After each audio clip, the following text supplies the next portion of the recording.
কমিটির প্রধান ডক্টর মোহিত চৌধুরী স্যারের যে সুপারিশ এই বাস্তবায়িত আজকের সংবাদ সম্মেলনে আমার সামনে উপস্থিত আছেন সাংবাদিক বন্ধুগণ। আসসালামু আলাইকুম। আপনারা জানেন চাকরিতে আবেদনের বয়সসীমা 30 থেকে বৃদ্ধি করে 35 করার লক্ষ্যে দীর্ঘ 12 বছর ধরে একটা যৌক্তিক দাবি আন্দোলন করে আসছে। প্রিয় সাংবাদিক বন্ধুগণ, আপনারা জানেন গত 30 সেপ্টেম্বর আমরা শাহবাগ প্রজন্ম চত্বরে একটি সমাবেশ করেছি।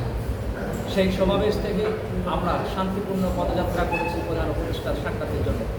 আপনারা জানেন সেদিন সেই 30 সেপ্টেম্বরে একটা সিদ্ধান্ত নেয় জনপ্রশাসন মন্ত্রণালয় একটা কমিটি গঠন করে 5 সদস্য বিশিষ্ট।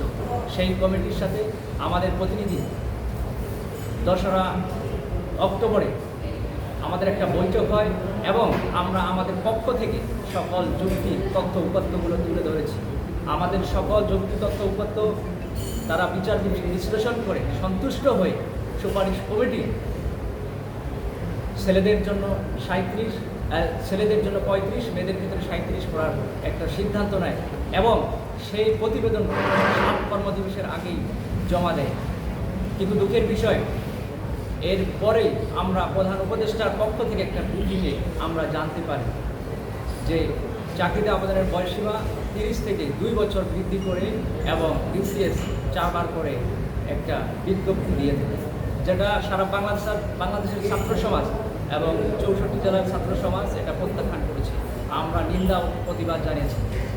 আমরা এই দাবিটি বাস্তবায়নের জন্য যেহেতু দীর্ঘদিন ধরে রাজপথে আন্দোলন সংগ্রাম করেছিলাম, আমরা প্রশাসনের বিগত স্বৈরাচার সরকারের সময় আমরা হামলা মামলা বিভিন্ন শিকার হয়েছি।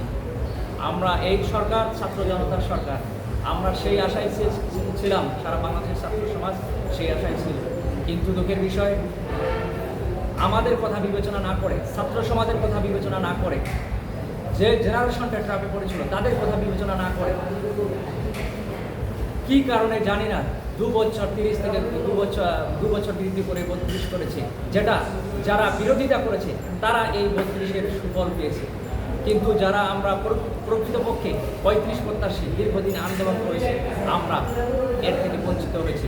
আপনারা জানেন রিসেন্ট 47 BCS-এর নিয়োগ বিজ্ঞপ্তি দিয়েছিল, যেটা আগামী 10 তারিখ থেকে অ্যাপ্লাই শুরু হবে, যেখানে আমাদের যারা আন্দোলন করেছে কেউ কখনো অ্যাপ্লাই করতে পারবে না।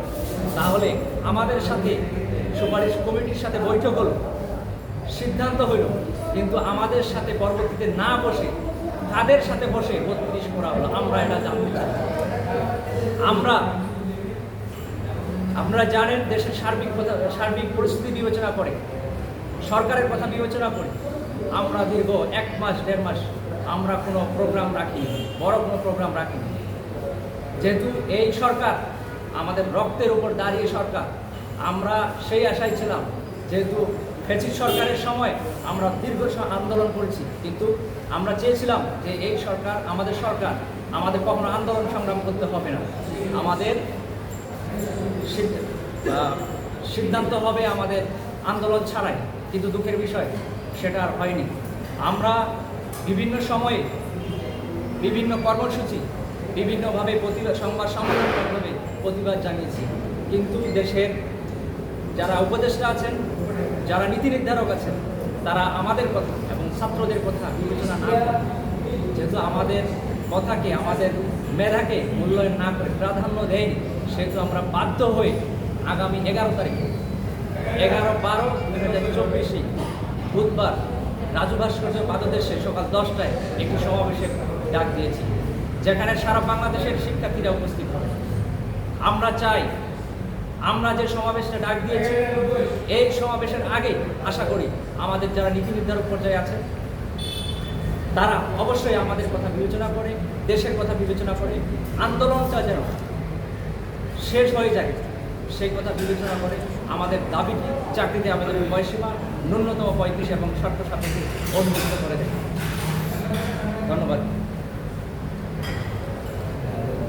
এ পর্যায়ে আপনাদের মাঝে কথা বলবেন আমাদের কেন্দ্রীয় টিমের মমিনুল ভাই, ঢাকা বিশ্ববিদ্যালয়।